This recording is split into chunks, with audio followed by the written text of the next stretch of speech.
हम लोग अब निकल गए हैं हमारे नॉय लाइफ मीडिया का पहला इंटरव्यू लेने के लिए। तो मैं और मेरी टीम, हम ये देखो पीछे सब लोग बैठे हैं। हम लोग निकल चुके हैं नेपाल सिंह जी का इंटरव्यू लेने के लिए।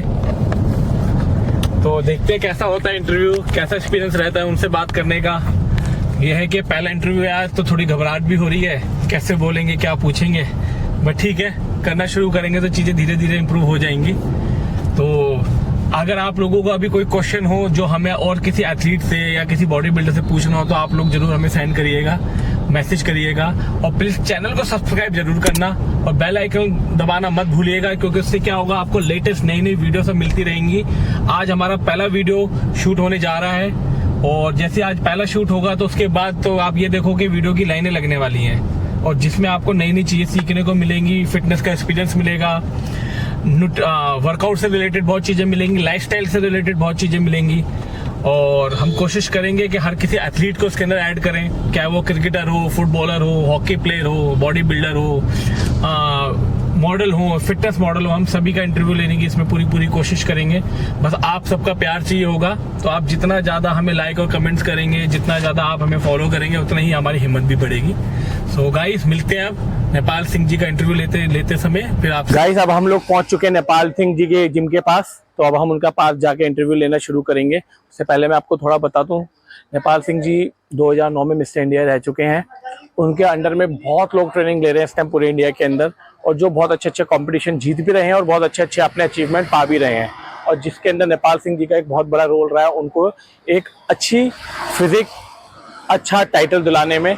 तो आज उनसे उनका एक्सपीरियंस जानेंगे कि वो कैसे करते थे वर्कआउट, कैसे उनको गाइड करते हैं, क्या उनका फोकस रहता है अपने स्टूडेंट्स के लिए, और किस तरीके से वो उनको मोटिवेट करके भी रखते हैं। तो चलते हैं उनके इंटरव्यू को शुरू करने के लिए। नमस्कार। नमस्कार, कैसे हो सर? मैं बढ़िया सर, आप बताइए कुछ। आज आपका इंटरव्यू करना है बहुत बढ़िया तरीके से। बिल्कुल करते हैं। हेलो गाइस, आप सभी का नो लाइफ मीडिया में बहुत बहुत स्वागत है।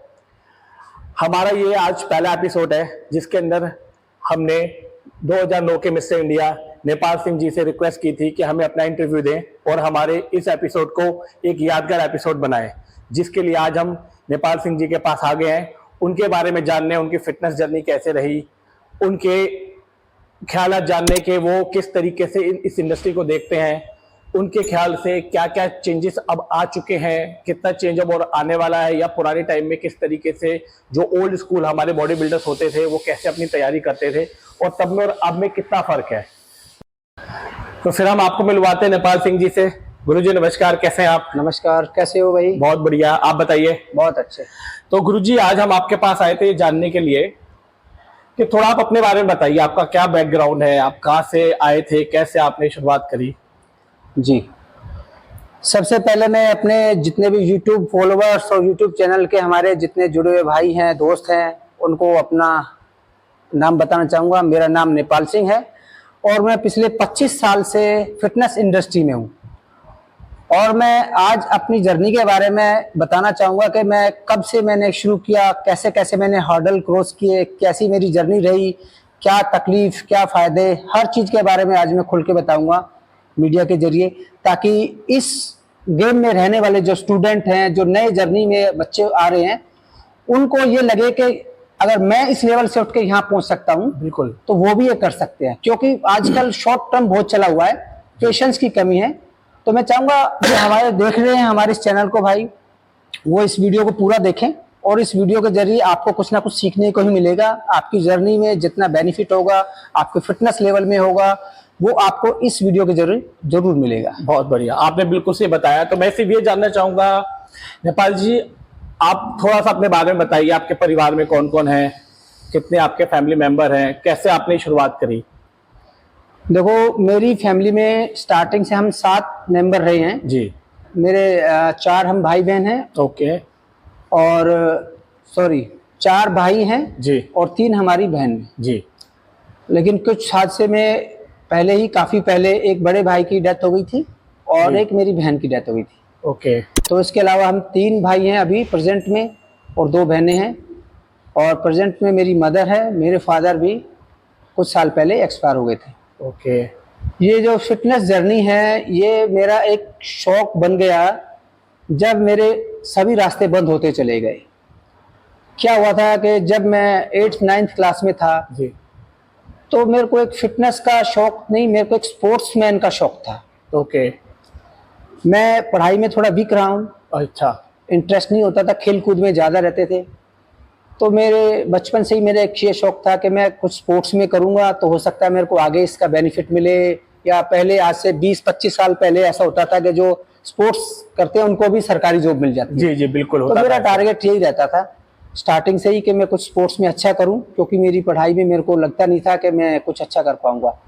तो स्टार्टिंग की जर्नी में ही मैंने 89 और 90 के थ्रू आसपास मैंने स्पोर्ट्स ज्वाइन किया था, जूडो। जूडो।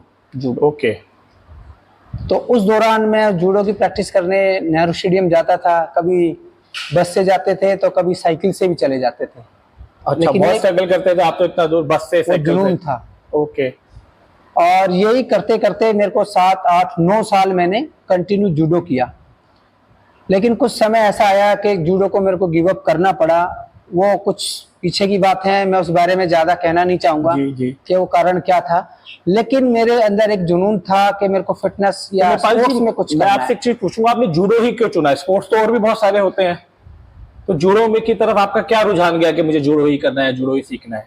वो एक कारण ये था कि जब हम बचपन में खेल कूदते थे तो भाइयों लड़ाई झगड़े का ज्यादा शौक होता था उस टाइम पे। और जूडो में क्या था ना कि मुझे ऐसा लगता है जूडो में हम एक बंदा 3-4 बंदों को लपेट देगा, हाँ। और यही सोच के हमने जूडो शुरू किया। लेकिन अच्छा। जूडो के कुछ समय बाद हमें पता चला ये एक रेसलिंग की तरह है और एक स्पोर्ट्स है, इसमें बिल्कुल। लड़ाई झगड़े का कोई काम नहीं है। जी लेकिन फिर मैंने उसको कंटिन्यू रखा क्योंकि एक इंटरेस्ट आ गया था मेरा जूडो में। बिल्कुल बिल्कुल सही बात है। मतलब एक आपने एक सोच को अपने एक करियर की तरफ बदलने के लिए सोचा। जी, जी, ये तो बहुत अच्छा हुआ। फिर उसके बाद आप इस फिटनेस लाइन में कैसे आपको आना हुआ एकदम से? फिटनेस लाइन में आने का कारण था, जैसे मैंने बताया अभी, कि जूडो को गिव अप करना पड़ा। जी। कुछ कारण था ऐसा। लेकिन 1-2 महीने के बाद ही जैसे मेरे घर बैठने की इच्छा नहीं रही, मन में ये रहता था कुछ ना कुछ तो करना पड़ेगा। जी। और एक फिटनेस स्पिरिट, जो स्पोर्ट्समैन स्पिरिट है, वो मेरे अंदर आ चुकी थी। बहुत बढ़िया। तो कुछ ना कुछ तो करना है। तो मेरे एक फ्रेंड है नरेंद्र डागर, जो कि मेरे पड़ोस में ही रहते हैं। उन्होंने इस बारे में देखा कि भाई जूडो था, मस्कुलर बंदा रहा हूँ, फ्लेक्सिबल रहा हूँ। वो एक जिम में आते थे जिसका जिम का नाम था द्रोणाचार्य दा जिम। ओके। और वो था यहीं पे खिड़की विलेज में, जिसके हमारे साजी थे दिनेश असवाल, जो कि ऑलरेडी कॉमनवेल्थ चैंपियन है, बहुत बढ़िया। मिस्टर इंडिया, मिस्टर जी एशिया। जी। तो वो उनके पास मेरे को लेके आए कि इसकी फिजिक अच्छी है तो सर इस पे आप थोड़ा काम करो, ये हो सकता है अच्छा आगे निकल जाए। तो सर ने भी मेरे को यही बोला कि तुमने जूडो छोड़ना नहीं चाहिए था, तुमने 8-9 साल इसमें मेहनत की है जी। और वो अब जीरो हो जाएगा। मेरी राय ये थी कि तुम्हें जूडो कंटिन्यू करना चाहिए, लेकिन फिर भी अगर आप चाहते हो तो मैं आपको बॉडी बिल्डिंग में बढ़ाने की आगे कोशिश करता हूँ। ओके। तो मुझे एक बात बताइए क्या नेपाल जी, कि आपने अपना जो बॉडी बिल्डिंग का करियर है या जी। बॉडी बिल्डिंग जिसे हम बोल सकते हैं, हाँ, हाँ। कौन से सन में करनी शुरू करी थी? बॉडी बिल्डिंग मैंने शुरू की है 97 में। 97। जी, 97 में जो हमारे दिनेश सर थे, उन्होंने, उनके ही आशीर्वाद से हमने। तो जैसे कि हर कोई बताता है 97 में देखा जाए तो उस टाइम इतने अच्छे जिम भी नहीं हुआ करते थे, ऐसी फैसिलिटीज नहीं हुआ करती थी। हाँ। तो मैं अपने सारे व्यूअर से एक चीज बोलना चाहूंगा, अभी इसी साथ में आपको दिखाता हूं कि किस तरीके के जिम को यूज करके नेपाल जी ने मिस्टर इंडिया और मिस्टर वर्ल्ड तक का सफर तय किया है। आपका जिम देखते हैं जी।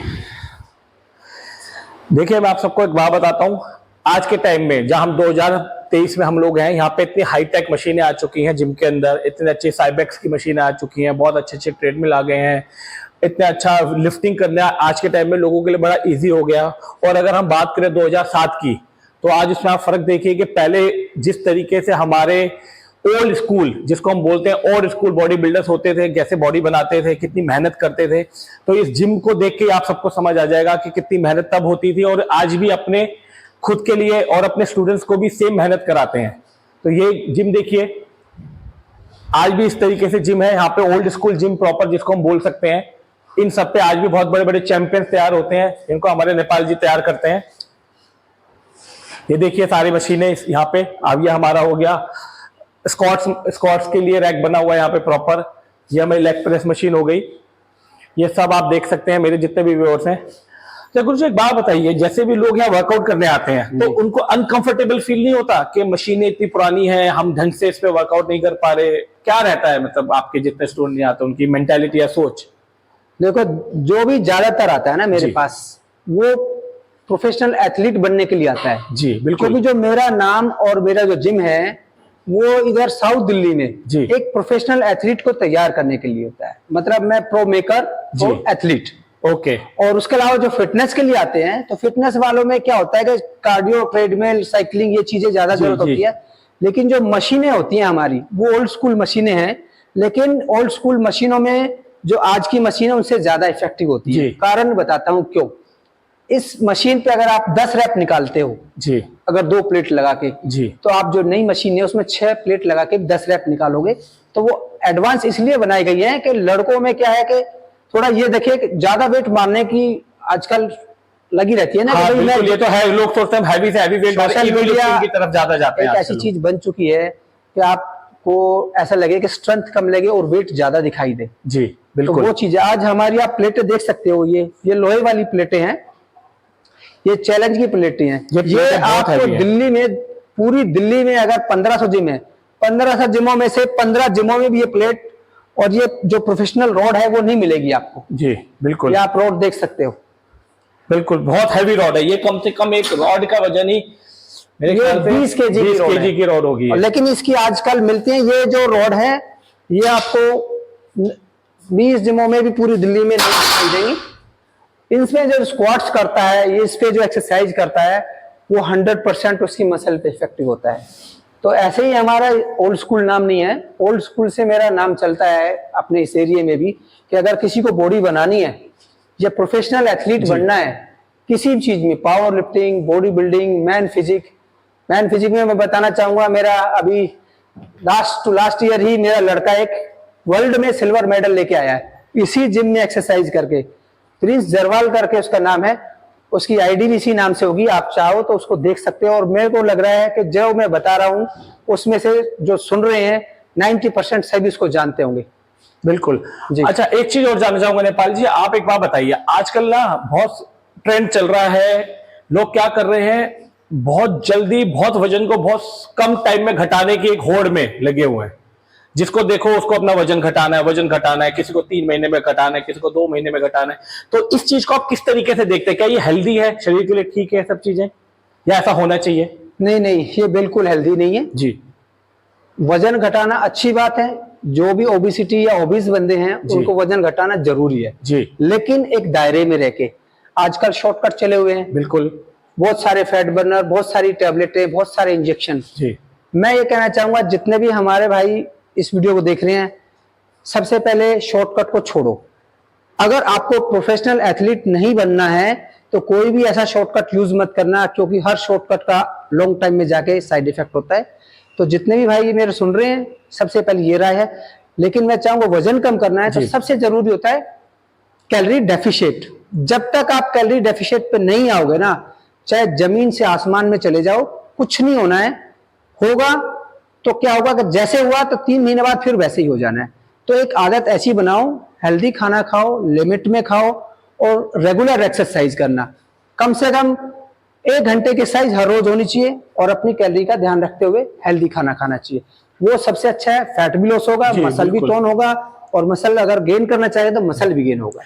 इसके अंदर ही एक चीज मैं आपसे पूछना चाहूंगा, जैसे अभी आपने बताया कि लाइफ में, फ्यूचर में जाके इनका साइड इफेक्ट बहुत ज्यादा होता है जी। जैसे आजकल लोगों को मिस गाइड करा जाता है, या लोगों को लैक ऑफ नॉलेज होने की वजह से जी। डिफरेंसेस नहीं पता कि किसी को अगर हम कोई सप्लीमेंट सजेस्ट करता है, हाँ। सप्लीमेंट्स के अंदर भी अगर देखा जाए तो बॉडी के लिए ठीक भी होते हैं, गलत भी होते हैं। जी। ठीक है, तो वो किस हद तक सही भी है और किस हद तक गलत भी है, उसके लिए आप क्या बताना चाहेंगे?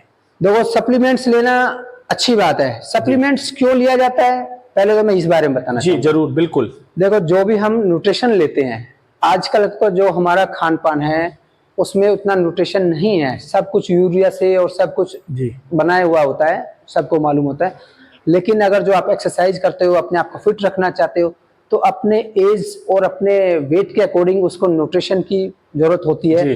तो वो सप्लीमेंट से थोड़ा इजी हो जाता है। जैसे प्रोटीन अगर हमने लेना है, आप वेज हो या नॉन वेज हो, जी। तो वो तो लेना ही पड़ेगा। जो बंदा एक्सरसाइज नहीं भी करता है उसकी भी रिक्वायरमेंट होती है पर केजी 1 ग्राम प्रोटीन की। अगर कोई बंदा फिटनेस लवर है, जी। वेट ट्रेनिंग या कोई भी स्पोर्ट्स करता है, तो उसकी जो रिक्वायरमेंट बढ़ जाती है, उसकी हो जाती है 1.2 से 1.8 केजी 8 केजी पर पर केजी। ठीक है जी। हाँ, तो इतने ग्राम आपको प्रोटीन होगा, इसी के अकॉर्डिंग आपका कार्बोहाइड्रेट होता है, इसी के अकॉर्डिंग आपका फैट होता है। तो ये गोल के जरिए ये सब डिसाइड किया जाता है, तभी जाके सप्लीमेंट्स लेना पड़ता है, क्योंकि नेचुरल डाइट से हमारा पूरा नहीं हो पाता है। ओके, मैं आपसे एक चीज जानना चाह रहा था, जैसे अभी आपने सप्लीमेंट्स के बारे में बताया, किसको किस हिसाब से कितना लेना चाहिए। आजकल लोगों को लगता है कि हमें डाइट फॉलो करना ना बड़ा महंगा पड़ता है, हर कोई अफोर्ड नहीं कर सकता।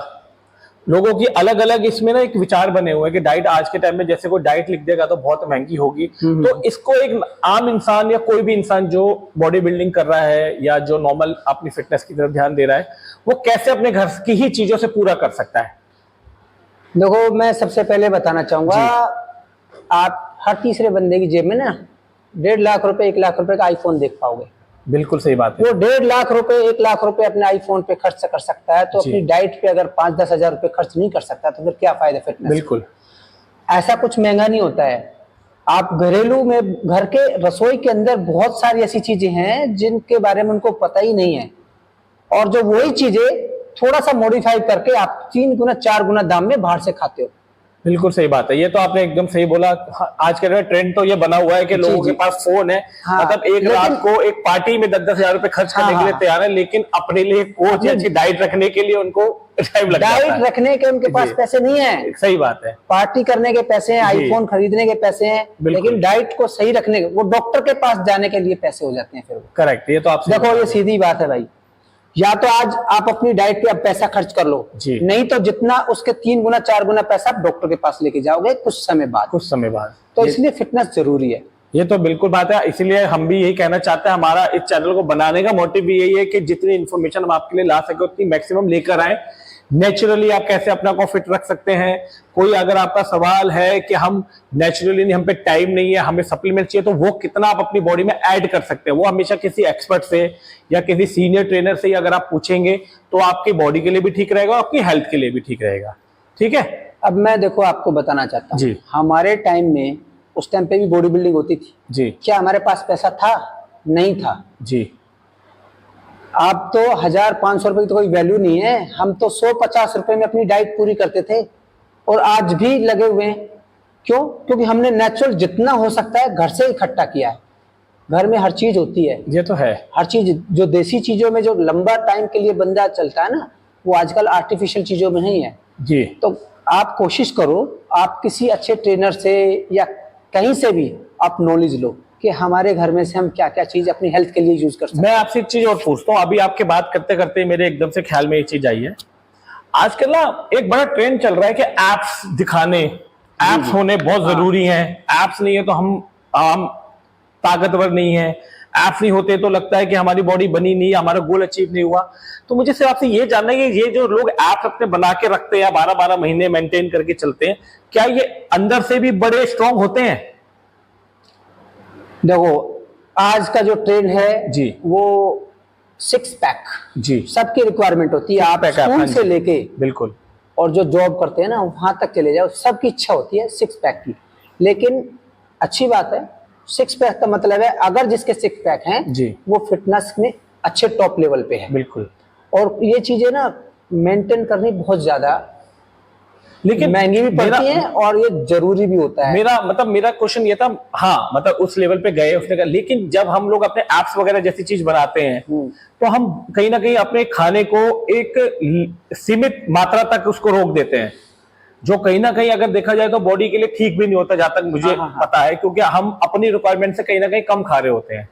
तो क्या ये एक पर्टिकुलर टाइम के लिए ठीक रहता है, या इस खाने को एक इंसान हमेशा लाइफ टाइम इसको फॉलो कर सकता है? नहीं, बिल्कुल हमेशा नहीं कर सकता जी। आप अपने जैसे स्टार्टिंग में अगर आप ज्यादा हेल्दी हो, ज्यादा फैटी हो जी, तो कुछ टाइम के लिए आप अपनी कैलोरी में डेफिशिएट को रखना जरूरी है जी। आपको आइडिया होना चाहिए आपकी कितनी कैलोरी है पर डे की, जो आपकी रिक्वायरमेंट है। आप उस कैलोरी में से 500 से 700 आप अपने डाइट में से कम करो और 500-700 जो है वो आप वर्कआउट में खर्च करो। वो है सबसे इजी और बेस्ट तरीका। नहीं तो क्या करते हैं लोग बाग, बहुत सारी चीजें जैसे अपने टैबलेट और कुछ इंजेक्टेबल वो यूज करना शुरू कर देते हैं। उसके बाद क्या होगा कि उनका फिर कोई ना कोई प्रॉब्लम लेके बैठ जाते हैं। कोई किडनी की प्रॉब्लम है, किसी को लीवर की प्रॉब्लम है, कोई भी चीज होता है। नेपाल जी, मुझे आपसे एक चीज और पूछनी थी। जो आजकल आपने देखा होगा यंगस्टर जैसे अपना स्कूल कंप्लीट करते हैं, 12 पास करते हैं, बच्चे कॉलेज जाते हैं, तो नए नए बच्चे आजकल जिम ज्वाइन कर रहे हैं और वो जाते साथ उनका सबसे पहले अपने ट्रेनर, अपने कोच से एक ही क्वेश्चन होता है कि मुझे 3 महीने में सलमान खान जैसी बॉडी चाहिए या मुझे 3 महीने में मेरे पास भी बहुत सारे लड़के जैसी बॉडी चाहिए। बहुत सारे लड़के। तो क्या ये, मैं आपसे जानना चाहूंगा, क्या ये प्रैक्टिकली पॉसिबल है कि एक नया बच्चा 3 महीने में या 4 महीने या 5 महीने में एक उस गोल को अचीव कर ले जो वो सोच कर आया? नहीं, ऐसा नहीं होता। कोई भी गोल होता है उसकी कोई डेट डिसाइड नहीं की जाती जी।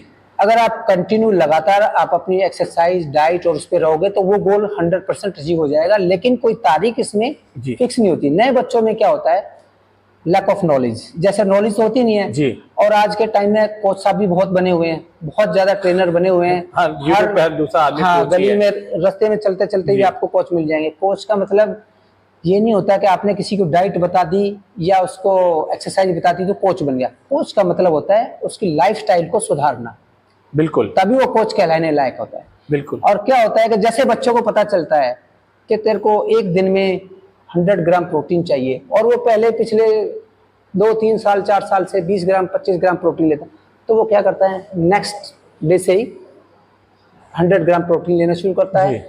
तो वो लूज मोशन या डाइजेस्ट नहीं हो पाता, उसको डाइजेशन हो जाता है ना, हो ही नहीं पाएगा।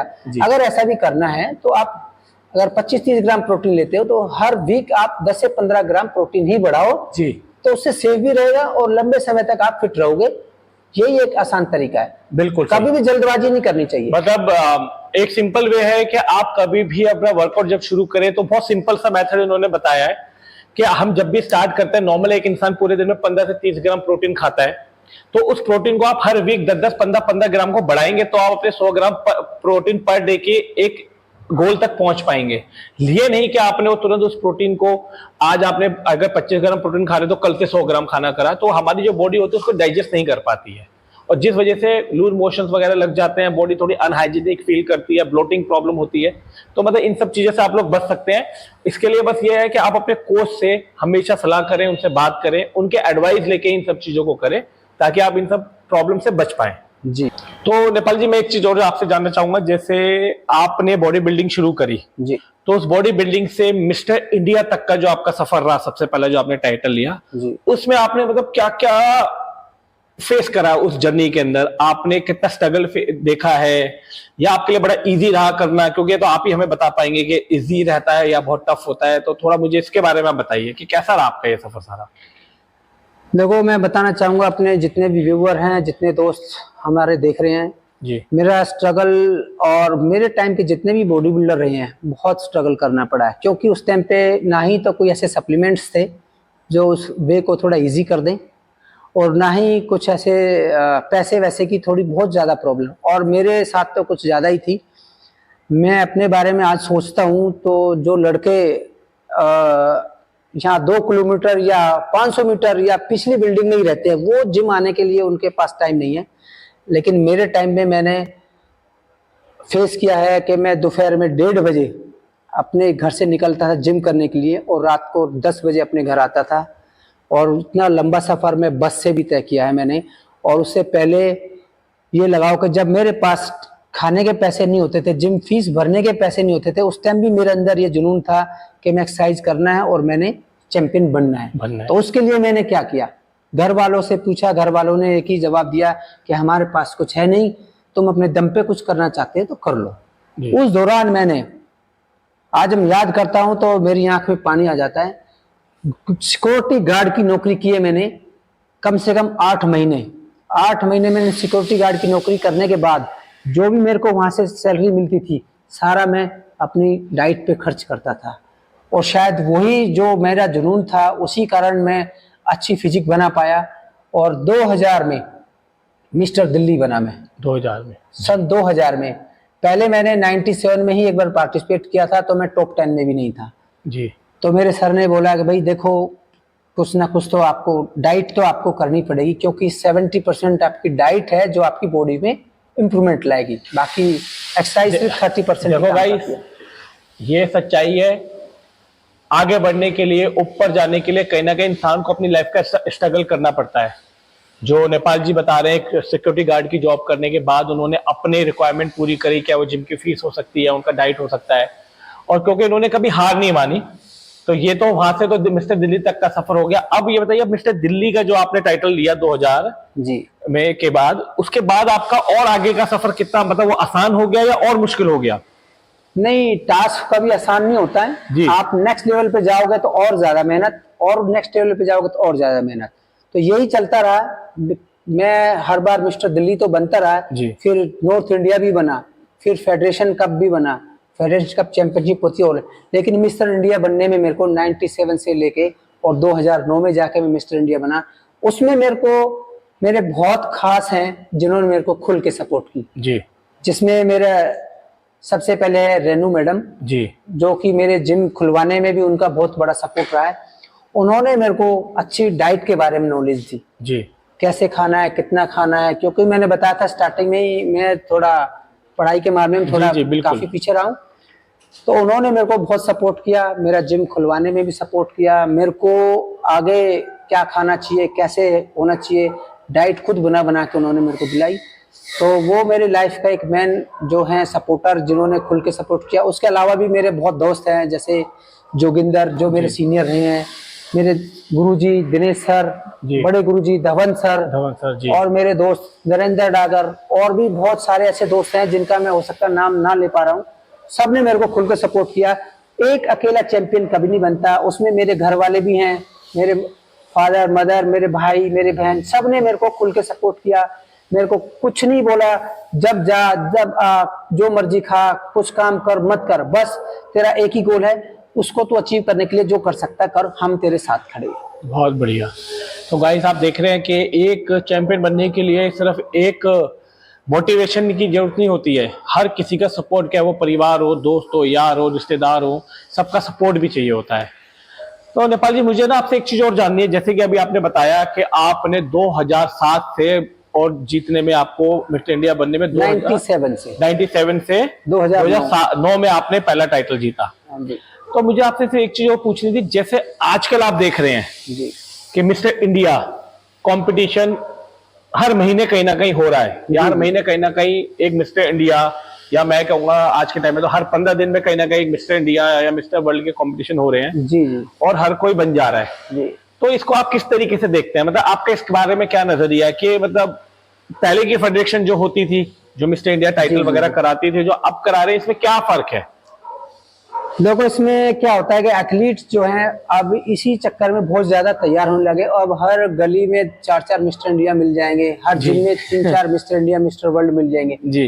लेकिन जो आईबीबीएफ फेडरेशन रही है पहले, जी, जैसे दिनेश सर ने हमारा आईबीबीएफ से ही उन्होंने बनाया, मिस्टर कॉमनवेल्थ भी रहे हैं, मिस्टर इंडिया भी, मिस्टर एशिया भी जी। उस टाइम के जो बॉडी बिल्डर है वो लेजेंड है जी, आज भी लेजेंड है। लेकिन आज के टाइम के जो मिस्टर इंडिया बनते हैं वो 3-4 साल बाद गायब हो जाते हैं।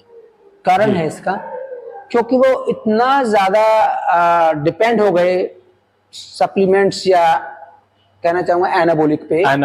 हाँ, वो उनकी लाइफ को छोटा कर देती है। स्पोर्ट्स पर्सन की लाइफ, अब हमें देख लो, 25 साल हो गए, आज भी कर रहे हैं एक्सरसाइज। अब आप पिछले 10 साल के या 5 साल बाद जो पहले जो ये बने हैं इंडिया वगैरह, वो गायब हो गए हैं, आप उनको ढूंढ ही नहीं पाओगे। तो ऐसे हजारों लड़के हैं, कोई प्रॉब्लम लेके बैठ गया है, कोई क्या, किसी को किडनी में है, किसी को प्रॉब्लम है। तो मैं यही कहना चाहूंगा, शॉर्टकट मत अपनाओ भाई, आप मेहनत करो, एक न एक दिन आपको जरूर मुकाम मिलेगा।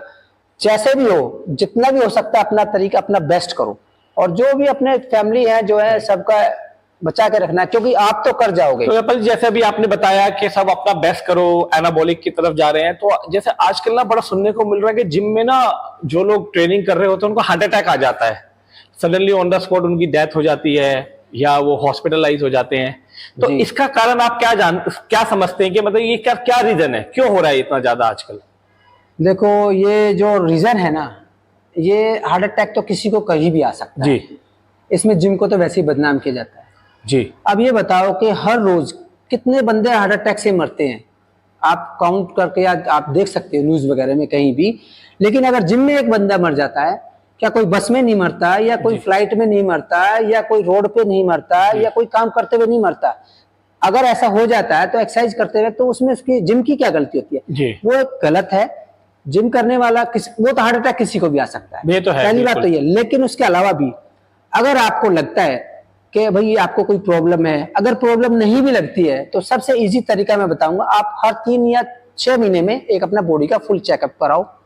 आप जिम करते हो या कुछ भी काम करते हो, लेकिन 3 to 6 मंथ के बीच में फुल बॉडी चेकअप होना चाहिए। अगर कोई छोटी मोटी प्रॉब्लम होती है तो उसका हैंडल किया जा सकता है।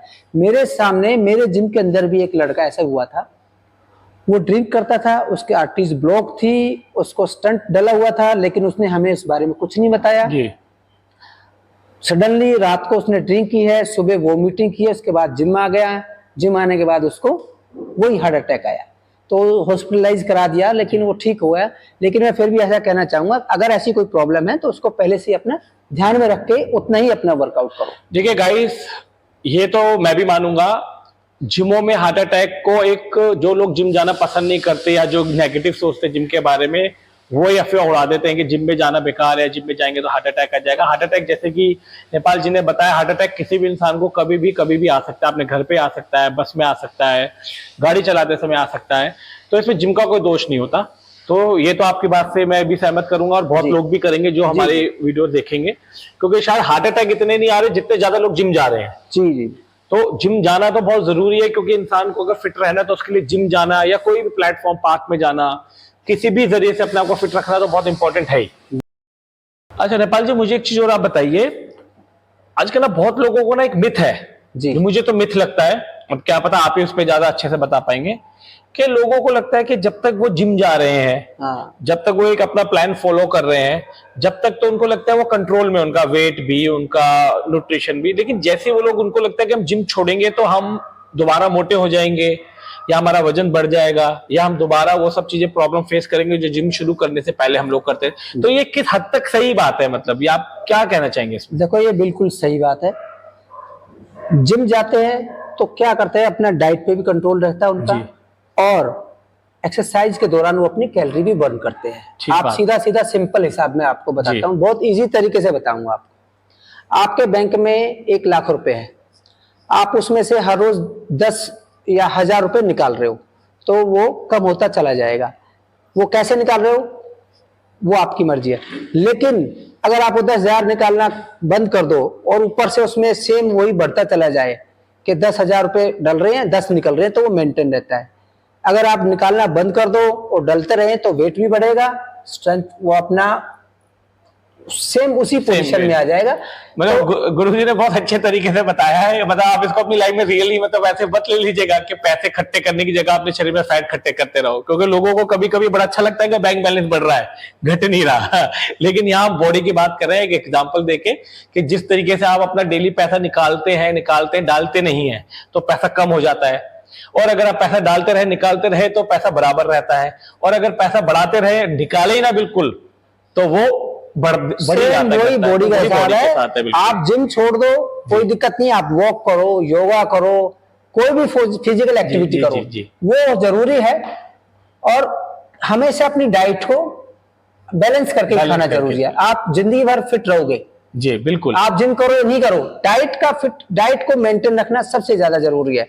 जिम को मैंने बताया था पहले भी 20 से 30% ही फायदा देता है। आप कोई भी फिटनेस एक्टिविटी यूज करो और डाइट को मेंटेन रखो, लाइफ टाइम फिट रहोगे। तो गाइस, कहने का मतलब यही है कि आप कोई भी एक्टिविटी करें, जरूरी नहीं कि जिम जाना है, आप कोई भी एक्टिविटी अपनी कर सकते हैं। अपने पार्क में जाके कर सकते हैं, अपने घर में आप कर सकते हैं, जिम आप जा सकते हैं, जैसे हम बात कर ही रहे हैं। तो वो जिस भी वे से आप करना चाहते हैं आप कर सकते हैं। लेकिन बस इस इंटरव्यू, इन सब मैसेजेस का, इन सब बातों का सिर्फ यही मतलब कि आप कुछ ना कुछ एक्टिविटी करें जरूर, जो आपके लिए बहुत फायदेमंद रहेगी।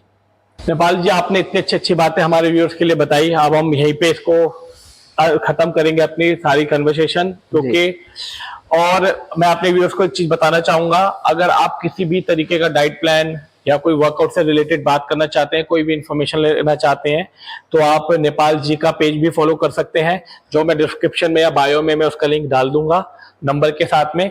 और उसके साथ साथ हमने जो मुहिम चलाई है लोगों को सही गाइड करने की, सही तरीके से उनको समझाने की, या उनको न्यूट्रिशन की प्रॉपर अच्छे से वैल्यू पता चले, तो ये हमारा पहला एपिसोड था, जिसके लिए आपका बहुत बहुत धन्यवाद, आपने हमें अपना टाइम दिया। Thank you. और हमने इसके अंदर क्या करा है कि जो हमारी टीम है जी, उन्होंने हमारे हर एक कैंडिडेट के लिए जो हमें इंटरव्यू करा रहा है या जो हमें बुला रहा है, उनके लिए हमने एक छोटा सा गिफ्ट रखा है, एक हैम्पर, ताकि आपकी ब्लेसिंग हमेशा हमें मिलती रहे, और एक वो वैसे भी हमेशा ही रहेगी, हमेशा रहे, ये आपके लिए है। Thank you. और गाइस, हमारा चैनल जरूर सब्सक्राइब करें, फॉलो करें, और इन्हीं ऐसी न्यूज के लिए, ऐसी खबरों के लिए हमेशा देखते रहें, जिससे आपको बहुत कुछ सीखने को मिलेगा और जानने को मिलेगा। और अब मैं बताना चाहूंगा भाइयों, मेरा खुद का भी एक यूट्यूब चैनल है, आयरन वॉरियर दाजिम के नाम से। आप उस पर भी जाकर नॉलेज की वीडियो, वर्कआउट की वीडियो देख सकते हो। इसके अलावा मेरा इंस्टाग्राम पे पेज है नेपाल सिंह ऑफिशियल। और मैं अपना नंबर बताना चाहूंगा, आप कभी भी मेरे को मैसेज, कॉल कुछ कर सकते हो, 9811970127। आप इस पे मैसेज या इंस्टाग्राम पे जो भी आप छोड़ना चाहो आप छोड़ सकते हो, मैं उसका तुरंत रिप्लाई दूंगा आपको, और आपकी हेल्प करूंगा जितना। थैंक यू गाइस, ज्यादा से ज्यादा इसको फॉलो करें, ज्यादा से ज्यादा भाई के चैनल को ऊपर तक लेके जाना है, सब्सक्राइब करें पूरा ऊपर तक लेके जाना। जितने भी मेरे जानने वाले, मेरे दोस्त, मेरे जूनियर, मेरे सीनियर, मैं सबसे रिक्वेस्ट करूंगा भाई के चैनल को ऊपर उठाना है। थैंक यू भाई साहब, थैंक यू वेरी मच।